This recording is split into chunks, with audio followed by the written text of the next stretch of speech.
Hello friends, welcome back to my channel. It is time for my quarterly wrap up for Q1, baby.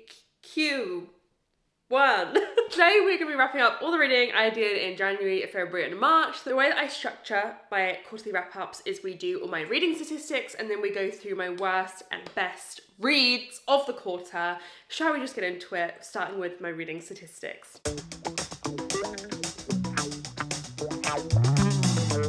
Okay, it's time to talk reading stats. Let's dive into it, shall we? I just need to tell you guys though, I'm on my period. Sorry, TMI, and my energy is so low. I have been sitting here for probably like an hour, not filming, like head on my desk, falling asleep. I am so tired, my energy. We gotta pick it up. We gotta pick it up for like the 20 minutes it's gonna take me to film this video. Okay, so I read 17 books this quarter. I read 2 in January, because we moved in January. It was crazy. I was also ill all of January. Life didn't exist, but they were both 4.5 stars. So great average rating for January. I then read 7 in February. There's some good ones in there. 2, I think, in February. I ended up starting 1 in January, finishing in February, that I can't talk to you about. I can't tell you. They're a secret. They're top secret.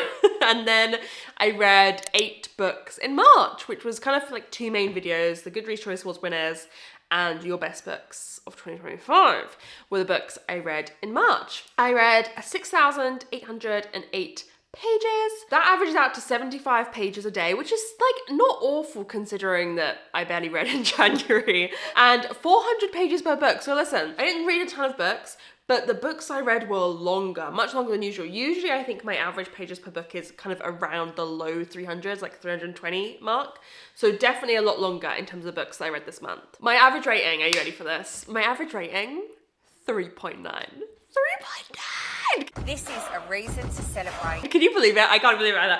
That is the best average rating I've had for a quarter in a long time. I can't remember the last time I cracked a 3.9 average ratings. This is what I was saying recently. I feel like my reading is going to pick up in terms of like number of books now we're out of the first quarter and life is a bit more settled. But yeah, although I haven't read a ton of numbers of books, I've loved a lot of what I've read, which we're actually going to talk about in a second because we're going to miss a whole section of this video. We'll talk about that in a second. But I've loved my reading. I've loved my reading this quarter. I've read some great books. I've had a lot of really highly rated books.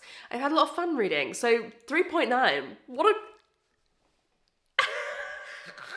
That's amazing. Imagine if I can keep that up the whole year. Imagine if I end this year with a 3.9 average rating. I feel like I could do it, you know? I feel like, especially if I become more of a DNFer, you know, I want to get through the TBR quite a lot in the rest of this year. And I feel like I may have to DNF some books. I feel like, you know, maybe we need to start doing that. So if I start DNFing rather than rating books low, that would also help with that. The average time of books spent on my TBR was 7 months. I mean, this is all, you know, goes up and down because there's loads of books on there that had been on my TBR for like 0 months or 1 month or something. Okay, let's get into the ratings. Let's talk about the average rating because I know I said 3.9 average rating. I have given 1 book 2 stars. 1 book 2 stars, and then everything else is a 3.5 or above. I had, how many of these did I have? I had 7 3.5s, 4 4 stars, 4 4.5 stars, and 1 5 star. 1 5 star, I would like more 5 stars. I feel like I need more 5 stars. I'm giving out a lot of 4.5s as you see. Books that are so close, but don't quite have that 5-star feeling. Hello? Hello? Hi, Queen. In terms of genre, a very wide array of genres, as I always like to have. I read 2 contemporary books, 4 fantasy books, 1 horror book, 1 memoir, 2 mystery, I'd like a few more mystery, 3 non-fiction, 2 romance, 1 sci-fi, 1 thriller. I mean, a mix of everything. There's room for everyone. Let's just say that. 4 non-fiction. 4 non-fiction, guys. 4. She's incredibly intelligent. Right. People, it would scare them if they knew how smart she is. I love reading, you know, we know this, but I love reading a wide mix of genres, so that makes me happy. 16 were novels, 1 was a graphic novel. I'd love to read more graphic novels. I love graphic novels, but I don't really have many graphic novels on my TBR because I read them as soon as they appear. I read a lot. I did a lot of tandem reading. I did a lot. I have become a bit dependent on the audiobook. The book I'm currently reading, I'm going to try and read just physically. That's crazy. I read 1 book with just the audiobook, 14 with the audiobook and the physical book, and 2 physically. And one of them was a graphic novel. So, yeah. I have become dependent on the audiobook. I can admit that. I'm gonna try and wean myself off this quarter. There's just been a lot going on, and I have a lot more chores to do than I used to. I'm making dinner every night, and often I do watch YouTube whilst I'm making dinner. But you know, when I'm doing the laundry or stuff, I was doing laundry before. I don't know why I'm acting as if I've always done my own laundry. Always. I was 2 years old doing my own laundry. What am I saying? That's the delirium and tired. I am so bone deep tired. Fuck periods. Dina, put your middle finger up. You're so lucky you don't have to have periods. Can you imagine I can't imagine having a cat who... We're getting on a tangent. I can't imagine having a cat who's not... Is it spayed? Is that the right word? She ain't having no babies. Although we do joke... This is a tangent. We do joke that... Or not even really joke. I would be interested in cloning her and just having Dida for the rest of my life. You guys are crazy. I'm out of here. Because I'm not sure I can live without her. Like, that's my fucking baby. I don't think there's a better cat in the world. Like, me and Tom say, you can't get a better cat. She's everything. She's perfect. So maybe we'll look into cloning you. Joking, I'm not doing that. In terms of author status, 9 were new to me, and 1 was a debut. So a lot of authors I hadn't read from before, which is interesting. And 7 were authors I'd read from before. In terms of where the books came from, oh my God, 9 were gifted to me. So those are from my TBR, but someone gifted them to me. And then a further 4 were from my TBR, but I had bought them. 3 were books I bought for videos, and 1 was sent to me by the publisher. So that would have been on my TBR as well. So 3 were not on my TBR, 14 were from my TBR. In terms of the audience, 15 were adult and 2 were YA. In terms of countries, 3 books were set in the UK, 4 were set in the USA, 1 is in Canada, and 1 is in Antarctica. Oh my God. Antarctica. Why did I... Whoa, that went strange. Series status, I didn't do a lot of series reading. 13 were standalones, 2 were first in the series, and 2 were part way through series. In terms of what was first in a series, I'm continuing both of them. I'm continuing A Case of Mice and Murder, the Trials of Gabriel Ward murder mystery series, and I'm continuing Dungeon Crawler Carl. So 2 series we've started. And we've made progress in 2, but, you know. Ooh, I need to update my series spreadsheet. Let's remember to do that, Megan. Color cover. Over half of the books I read had a blue cover. The fuck? Let's get some variation going on in that, shall we? This week. A hint for the next video. A hint. Publication year. 8 were publication. What? This is awful. I can't believe I'm filming a video like this. This is crazy. Okay, 8 were published in 2025. I have yet to read, and then the rest, there's 3 from 2023, 3 from 2024, 1 from 2019, 1 from 2020, and 1 from 2022. I'm yet to read a 2026 release, yeah. I'm yet to own a 2026 release. I don't own a single 2026 release. I'm being a good girl, I'm not buying books. I did just buy a lot of books. But I did tell a bit of a lie there. We'll talk about that in the next TBR 200. So you'll understand why, you'll completely understand why I just bought 5 books, 4 of which will be adding to the TBR. She's a party girl with a bad habit. But for the most part, I'm not buying books. Like, I'm really trying to not buy books. I'm trying to keep the TBR down, and I've got a lot of TBR 200 episodes coming in the next quarter. So hopefully we're really going to get the TBR down. Okay, that's enough of stats. Shall we go talk about some of the books that I want to highlight that I read? Goodbye. Okay, this is usually the point where I do my worst books of the quarter. However, I'm not doing that today. This video is going to be shorter than usual because I had 1 book I gave 2 stars. It is a book I can't tell you about. We got to keep the suspense, we got to keep the secret. I can't tell you about that book for a long time. I gave that 1 book 2 stars, and everything else was a 3.5 or above. Everything else was something that I enjoyed to some extent, and I don't really feel right about doing a worst books that is 4 3.5s and a 4-star. Like, that's just not, it doesn't work like that. So I just had too good a reading quarter to do a worst book. So that's just the way it works. So we're not doing it. We're just gonna get straight onto the best. And the best, we're gonna do my top 4, not 5, because my 5th one is the last book I gave a 4.5, and it's another book I can't tell you about. You naughty. You teasing me, you naughty. Loads of books I could tell you about that I gave like 4 stars or 3.5. The 2 I can't tell you about are the 2 that I should tell you about. So we're going to do my top 4 books of the quarter. So shall we just dive into my best books?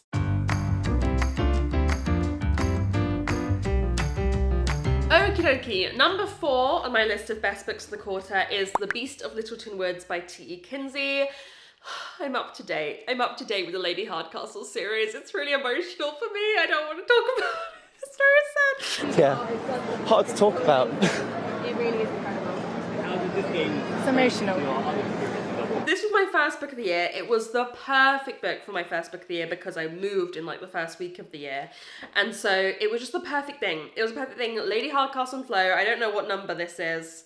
I'm deep in 12, maybe? I don't know. This is a murder mystery series set in Edwardian England, like 1910s. And we're following Lady Hardcastle and Flo, best mates. Flo is her maid, but they're also best mates, as they solve murder mysteries together. And this one, there was a beast.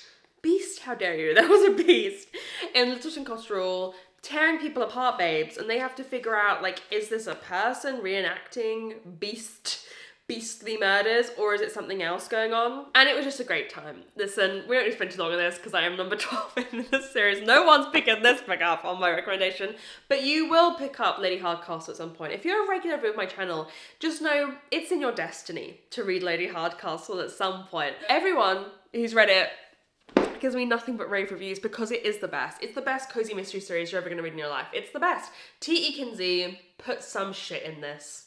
I don't know what he does, pen on fire, like, I don't know how he does it, but it's truly outstanding. I always say, if you're gonna read these though, audiobooks. You don't need to get the I just get the physical because I am a sicko, but I think I only started getting the physical books when I was like 4 or 5 books into the series. I have them all now, I have my collection. But yeah, the audiobook is definitely the way to go. They're just so fun, they're so light, but they have serious stuff that they tackle as well. I love the ones in the town, I love the cast of characters that we have accrued from being in this series. So yeah, I just read Lady Hardcastle. What do you want me to say? Number 3 is one I have just read, and that is Dungeon Crawler Carl by Matt Dinnerman. I just read this in a vlog where I read your best books of 2025, the books that you guys loved, and this was the win. This was the standout of the vlog. I loved it. So it opens up,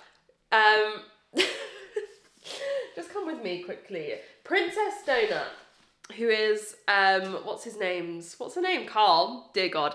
Carl's ex-girlfriend's cat that he's watching jumps out of a window, okay? Come see my cat on her cardboard throne. How we doing?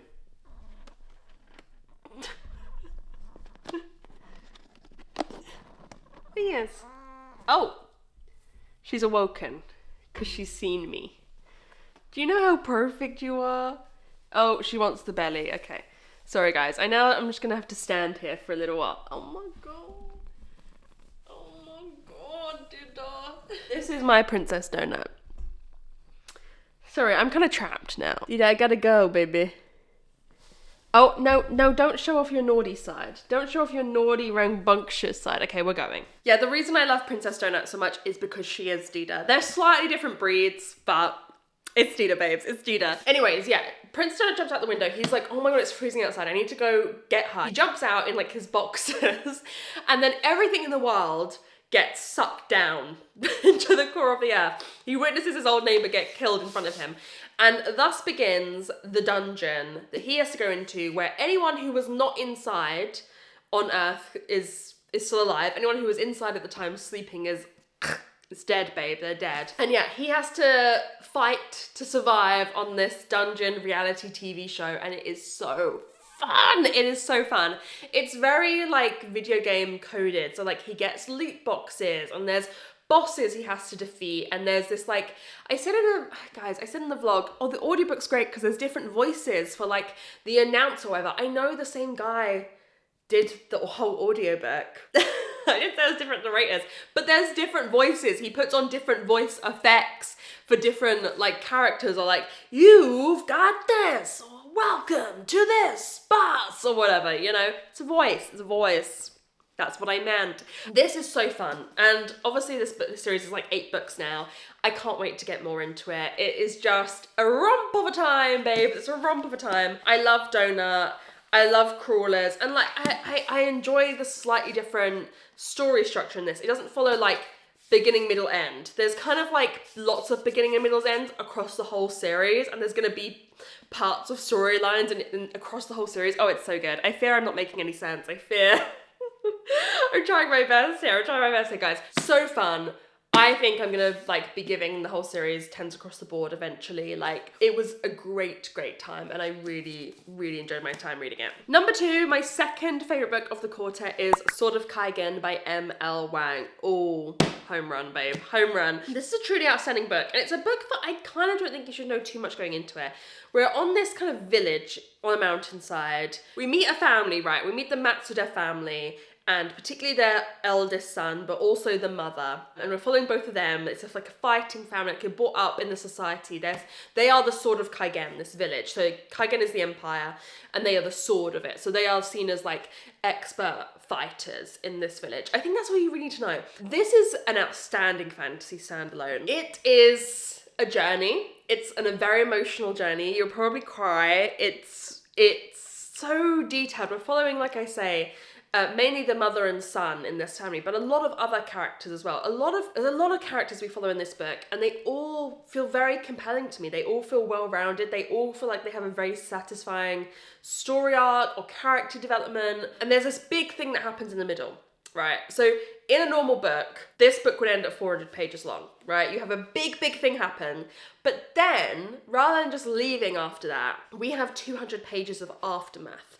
And this is so different than like a traditionally published book. I don't know if a book like this would ever be traditionally published, right? We get to spend so much time with these characters, seeing the aftermath of something that we don't usually see the aftermath. We usually see these big fights or battles or whatever in a fantasy series. But then to sit with that, to sit in the silence, to sit in the aftermath of bloodshed is such an interesting thing that I haven't read a lot of, and I loved it. I thought, craft-wise, this is outstanding. It is outstanding. It is wonderful. I can see why everyone hypes this up. I think it's really deserving.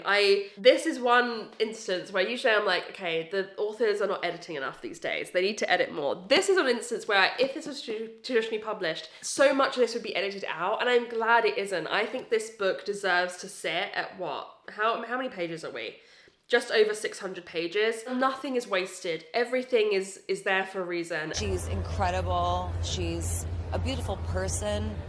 Her talent and brilliance is beyond. And it was so good. It was so good. And my best book of Q1 is a non-fiction, and it is Jane Austen's Bookshelf by Rebecca Romney, my only 5-star of the quarter. Ugh, guys, go read this book. It's so good. Listen, I'm a Janey lover. You guys know I'm a Janey lover. I love Jane Austen. I adore her. She does a lot for me. Because she counsels me, she helps me, she's made me who I am today.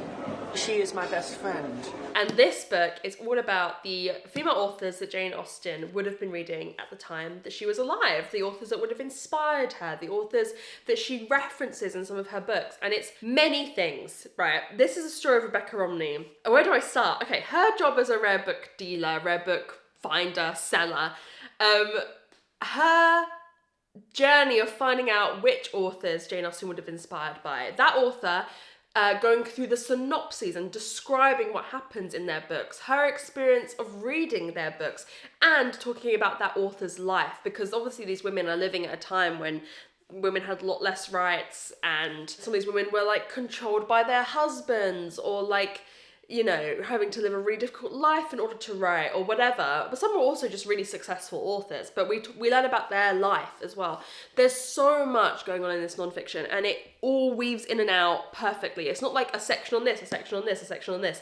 For each woman, all those things are blended and amalgamated into a chapter, and it is so good. It is so good. I loved learning about these women. Obviously, you guys know my kind of other, I love Janey, and then my favourite kind of nonfiction is forgotten women throughout history. I find the way that history has been written by men, about men, infuriating, and a lot of my nonfiction that I love is really talking about like bringing a voice to women who maybe haven't had a voice for a while, and I loved that element of this. But I also I feel like I learned more about Janey, and sorry, I know I shouldn't call her Janey, she's just my best friend. Like, I love her, and I feel quite protective over her. I was saying in the vlog, and like someone to my patrons, like, I feel this deep love for her, and I feel quite sad about Jane Austen because she died so young, and we got so few Jane Austen books, and she never saw the success that she had in her lifetime. Like, that all makes me very sad. And so feeling like I'm learning more about her, learning about the books she would write or little excerpts that she wrote to her sister about this author, whatever. I really, really loved that side of it as well. This is so well written. It is just like a masterstroke of a book. It is done perfectly. Like what this book sets out to do, it does it perfectly. So it's also just a love letter to reading and to books, and I love the history of it. I can't speak highly enough of it. It is perfect. Everything that we work for is right here. You guys need to go give this book a go. It is truly marvellous. You know, I feel like everyone who I've seen read it has really enjoyed it for a reason. I read it for my Patreon book club, most successful book club pick I think we've ever had. Everyone gave it between a 4 and a 5. No one gave it less than a 4. I loved it. I want more Rebecca Romney books, please. And I also want to read more Janey. I have Jane Austen at Home by Lucy Worsley, and I feel like I need to get to that because it makes me, I just love her. I just love her. So wonderful, wonderful, wonderful non-fiction with so many of my intersecting personal interests. Oh, it was so good. So there we have it, friends. That is my quarterly wrap up for January, February and March. A little bit shorter than usual because, like I say, it was not worth doing a worst books because I don't want to dunk on books I gave 3.5 stars. Like, there is some negative things to say about those books, but for the most part I enjoyed them, so putting them as worst just didn't sit right with me. Especially I have to put a 4-star on there. Are you kidding me? I'm not putting a 4-star on my worst books. But anyways, thank you guys so much for watching. Please let me know how your first quarter of 2026 went in terms of reading down below. I would love to know. Did you love your reading? Did you not get any 5 stars? Let me know some of your standouts, hits or misses from the quarter. Thank you so much for watching, and I'll see you very soon in another video. Bye!